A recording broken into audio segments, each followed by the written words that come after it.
லெந்துகால ஆராதனையில் மனம் திரும்பின வாழ்வின் வெளிப்பாடு வசனத்தின்படி ஜீவிக்க வேண்டும் என்ற தலைப்பின் கீழ் கொடுக்கப்பட்ட இறை செய்தியின் தொடர்ச்சி. பவுலினுடைய போதனைகள் மற்றும் சாட்சியுள்ள வாழ்க்கையின் மூலம் பட்டணங்கள் தோறும் மாற்றம் ஏற்படுவதை நாம் காணலாம்.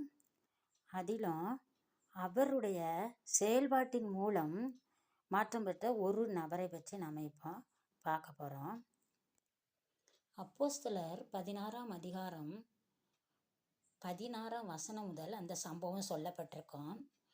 குறி சொல்கிற ஆவியை கொண்டிருந்த ஒரு பெண்ணிடம் இருந்து அந்த ஆவியை நீக்கிவிட்டபடியால் அந்த குறி சொல்லுகிறதன் மூலம் எஜமான்களுக்கு மிகுந்த ஆதாயத்தை உண்டாக்கியது நின்று போன காரணத்தால் அவர்கள் பவுலையும் சீலாவையும் பிடித்து இந்த மனுஷர்கள் பட்டணத்தில் கலகம் பண்ணுகிறார்கள் என்று சொல்லி அதிகாரிகளிடம் ஒப்படைக்க, அதிகாரிகள் அவர்கள் வஸ்திரங்களை கிழித்து போடவும் அடிக்கவும் சொல்லி அநேக அடிகளில் அடித்து சிறைச்சாலையில் வைத்து அவர்களை பத்திரமா காக்கும்படி சிறைச்சாலைக்காரனுக்கு கட்டளையிடுறாங்க இல்லையா? இது எல்லாருக்கும் தெரிஞ்சதான். சிறைச்சாலையில் அவங்க எப்படி வச்சிருக்கேன் பார்த்தீங்கன்னா, உட்காவல் அறையில் அடைச்சி அவங்க கால்களை தூள மரத்தில் மாட்டி வச்சிருக்கிறாங்க. அப்படிப்பட்ட வேலையில் அந்த பவுலும் சீலாவும் என்ன பண்ணுறாங்க பாருங்க, நடு ராத்திரியில் தேவனை துதித்து பாடினார்கள் என்று பார்க்கிறோம். காவலில் வைக்கப்பட்டவங்களாம் அதை கேட்டுக்கிட்டு இருக்காங்க. அப்போ என்ன நடக்குது? பாடல் பாடியதால் கதவும் திறந்தது, கட்டுகள் எல்லாம் கலண்டோடி போனதே. ஆமாங்க, பாடலை கேட்டு சிறைச்சாலையின் கதவுகள் எல்லாம் திறந்துருது, எல்லாருடைய கட்டுகள் எல்லாம் கலண்டு போயிடுது. இந்த சிறைச்சாலைக்காரன் நித்திரை தெளிந்து வாரான். சிறைச்சாலையின் கதவுலாம் திறந்துருக்குது. அதை பார்க்குறான். கட்டுண்டவர்கள் ஓடி போனார்கள் நினச்சிட்டு பட்டயத்தை உருவி தன்னை கொலை செய்து கொள்ள போகிறான். அப்போ பவுல் என்ன பண்ணுறாரு பாருங்க, கெடுதி ஒன்றும் செய்து கொள்ளாதே, இங்கேதான் இருக்கிறோம் என்று சொன்னாரே. பவுல் சத்தமிட்டு, நீ உனக்கு கெடுதி ஒன்றும் செய்து கொள்ளாத, நாங்கள் இங்கே தான் இருக்கிறோம். பாருங்க எப்படி ஒரு செயல்பாடு. இதை பார்த்ததும் அந்த சிறைச்சாலைக்காரன் என்ன நினைக்கிறான், அவனுக்கு ஆச்சரியமா இருந்தக்குள்ள இவங்க தப்பிச்சு போகாமல் இருக்கிறாங்கன்னொடனே அவங்கள பார்த்து நடுநடுங்கி பவுலுக்கும் சீலாவுக்கும் முன்னாக விழுந்து வெளியே அழைச்சிக்கிட்டு போகுது. அவன்கிட்ட ஒரு மாற்றம் வருது பாருங்க. கேட்குறான், ஆண்டவமாரே, ரட்சிக்கப்படுவதற்கு நான் என்ன செய்ய வேணும்னு கேட்குறான். பவுலின் இந்த செயல்பாட்டில் இங்கே ஒரு மாற்றம். இந்த சிறைச்சாலைக்காரன் மனம் மாறுகிறான். அதற்கு அவங்க, கர்த்தராகிய இயேசு கிறிஸ்துவை விசுவாசி, அப்பொழுது நீயும் உன் வீட்டாரும் ரட்சிக்கப்படுவீர்கள்னு சொல்லி அவனுக்கும் வீட்டில் இருந்த யாவருக்கும் கர்த்தருடைய வசனத்தை போதிக்கிறாங்க. காவலனும் வீட்டாரும் மாறிடவே காரணம் பவுலின் சாட்சியுள்ள வாழ்க்கை தானே. பவுலும் சீலாவும் பாடியது பாட்டு அதை கேட்டு மாற்றம் அடைந்தார் பாரு. பவுலின் சாட்சியுள்ள வாழ்க்கை, அந்த செயல்பாடு சிறைச்சாலைக்காரனை மாற்றுச்சின்னு பார்க்குறோம். இதுதான் மனம் திரும்புதலின் வெளிப்பாடு. அடுத்து ஒரு மனிதன் வாழ்வில் ஏற்பட்ட மாற்றத்தை குறித்து பார்க்கலாம்.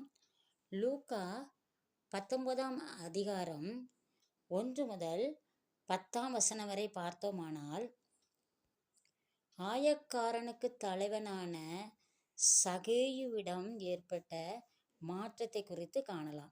இது உடனடி மாற்றம்.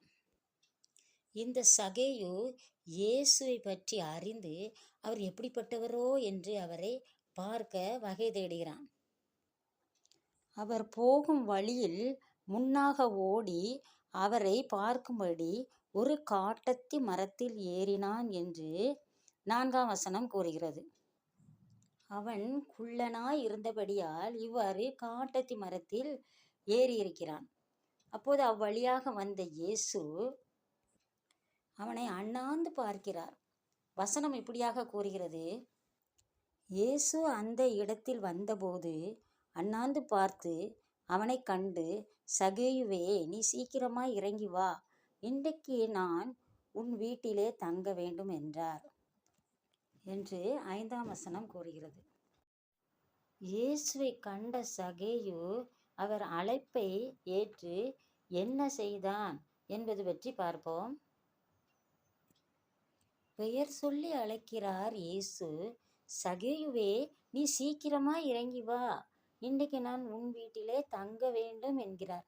சகேயுக்கு எப்படி இருந்திருக்கும் யோசித்து பாருங்கள். உடனே அவரை ஏற்றுக்கொள்கிறான். அவன் சீக்கிரமாய் இறங்கி சந்தோஷத்தோடே அவரை அழைத்து கொண்டு போனான் என்று லூக்கா 19ஆம் அதிகாரம் 6ஆம் வசனம் கூறுகிறது. அவனிடத்தில் உடனடி மாற்றம். அவன் என்ன சொல்கிறான் பாருங்கள். லூக்கா 19ஆம் அதிகாரம் 8ஆம் வசனம். சகேயு நின்று கர்த்தரை நோக்கி, ஆண்டவரே, என் ஆஸ்திகளில் பாதியை ஏழைகளுக்கு கொடுக்கிறேன். நான் ஒருவனிடத்தில் எதையாகிலும் அநியாயமாய் வாங்கினதுண்டானால் நாளத்தனையாக திரும்ப செலுத்துகிறேன் என்றான் என்று பார்க்கிறோம். இதுதான் மனமாற்றம். மனம் மாறியதை அவன் உடனே தனது செயலில் வெளிப்படுத்துகிறான் பாருங்கள். அனைவரிடத்திலும் அதிகமாக வாங்கினதை அவன் நினைவு கூறுகிறான். அது பாவம் என்பதை உணர்கிறான். உடனடியாக நான் நாளத்தனையாக திரும்ப செலுத்துகிறேன் என்று சொல்லுகிறான். இயேசு கிறிஸ்து கேட்கவில்லை. அவனே தன் பாவத்தை உணர்ந்து இவ்வாறாக கூறுகிறான். இதுதான் மனமாற்றம். மனம் மாறியதை செயலில் வெளிப்படுத்தும் போதுதான் ரட்சிக்கப்படுகிறோம். அவன் ரட்சிக்கப்படுகிறான். உடனே இயேசு அவனை பார்த்து என்ன கூறுகிறார்? இன்றைக்கு இந்த வீட்டுக்கு ரட்சிப்பு வந்தது என்கிறார். சகேயு ரட்சிக்கப்பட்டது போல நாமும் ரட்சிக்கப்பட வேண்டும் என்பதற்காக நம்மையும் பார்த்து நம் ஆண்டவர் கேட்கிறார், மகனே, மகளே, உன் வீட்டிலே நான் தங்கணும் என்று. இயேசு கிறிஸ்து நம் வீட்டிலே வந்து தங்கணும் என்பது நமக்கு ஆவலாக இருக்கிறது. ஆனால் அவர் நம் வீட்டில் வந்து தங்க வேண்டும் என்றால் நாம் என்ன செய்ய வேண்டும்? மனம் மாற வேண்டும். அவர் சத்தத்துக்கு செவி கொடுக்க வேண்டும். செவி கொடுக்கிறோமா? சிந்திப்போம். அடுத்து பழைய ஏற்பாட்டில் இருந்து ஒரு சம்பவத்தை பார்ப்போம். நினிவே நகரத்தாரின் மாற்றம்.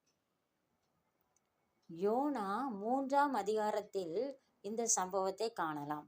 முதல் 2 அதிகாரங்கள் பற்றி நமக்கு மிகவும் நன்றாக அறிந்திருப்பதால் நாம் 3ஆம் அதிகார சம்பவத்தை மட்டும் பார்க்கலாம் என நினைக்கிறேன். பாவத்தில் வீழ்ந்து கிடந்த நினிவே நகரத்தார் யோனாவால் எச்சரிக்கப்படுகிறார்கள். அதாவது கர்த்தருடைய வார்த்தையை யோனா அவர்கள் மத்தியில் சென்று கூறுகிறான். 3ஆம் அதிகாரத்தில் 1ஆம் வசனம் பார்க்கும்போது, 2ஆம் தரம் கர்த்தருடைய வார்த்தை யோனாவுக்கு உண்டாகி, அவர், நீ எழுந்து மகா நகரமாகிய நினிவேக்கு போய் நான் உனக்கும் கற்பிக்கும் வார்த்தையை அதற்கு விரோதமாக பிரசங்கி என்றார். யோனா கர்த்தருடைய வார்த்தையின்படியே நினிவேக்கு போகிறான். 4ஆம் வசனம் இவ்வாறு கூறுகிறது, யோனா நகரத்தில் பிரவேசித்து 1 நாள் பிரயாணம் பண்ணி இன்னும் 40 நாள் உண்டு, அப்பொழுது நினிவே கவிழ்க்கப்பட்டு போம் என்று கூறினான்.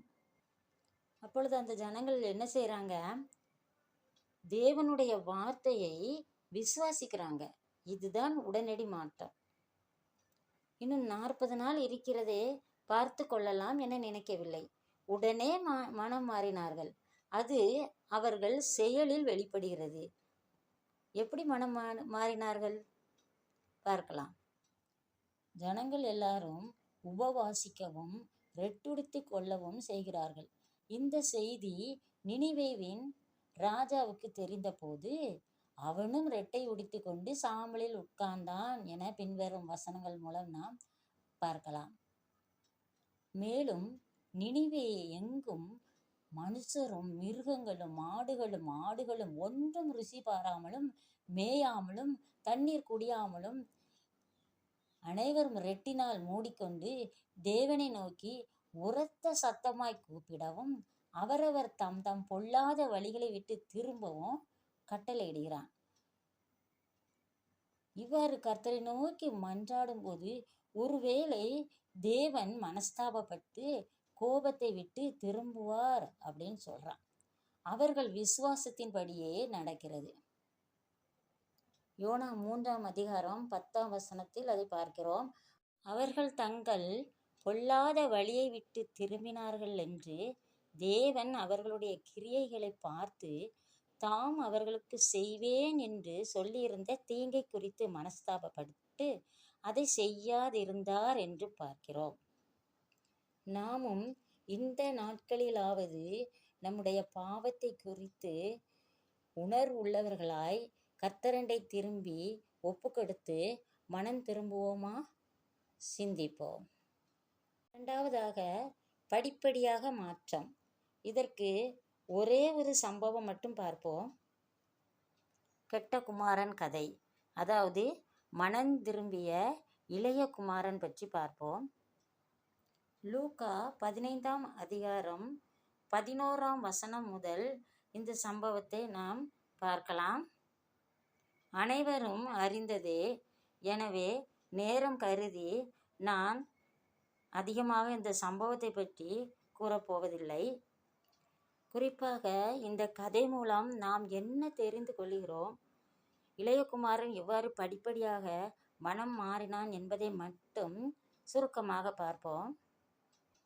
தகப்பனுடைய 2 குமாரர்களில் இளையகுமாரன் தன் தகப்பனிடம் ஆஸ்தியை பிரித்து கொண்டு வாங்கி கொண்டு போய்விடுகிறான். போய் சந்தோஷமாக வாழ்கிறான். துன்மார்க்கமாய் ஜீவித்து தன் ஆஸ்தி எல்லாம் அழித்து போடுகிறான். அவன் சந்தோஷமாக இருந்த போதும் தன் தகப்பனை நினைச்சு பார்க்கல. துன்மார்க்கமாய் வாழ்ந்து அனைத்தையும் அழித்த பின்பும் அவன் தன் தகப்பனை நினைக்கல. அதற்கப்புறம் தேசத்துல பஞ்சம் வருது, அப்போதும் அவன் தன் தகப்பனை நினைக்கல. அதற்கப்புறமும் அவன் குறைவோடு தான் இருக்கிறான். அந்த நேரம் கூட அவன் தன் தகப்பனை நினைச்சு பார்க்கல. பிறகு அந்த தேசத்தில் உள்ள குடிகளில் ஒருவனிடம் போய் சேர்கிறான். அந்த குடியானவன் தன் வயல்வெளியில் தன் பன்றிகளை மேய்க்கும்படி அனுப்புகிறான். அப்போதும் அவனிடம் ஒரு மாற்றமும் வரல. தன் தகப்பனை நினைச்சு பார்க்கல. அதன் பின்பு அவனுக்கு அந்த பன்றிகள் உண்ணும் தவிடு கூட கிடைக்கல. அதை கூட அவனுக்கு ஒருவனும் கொடுக்கவில்லை.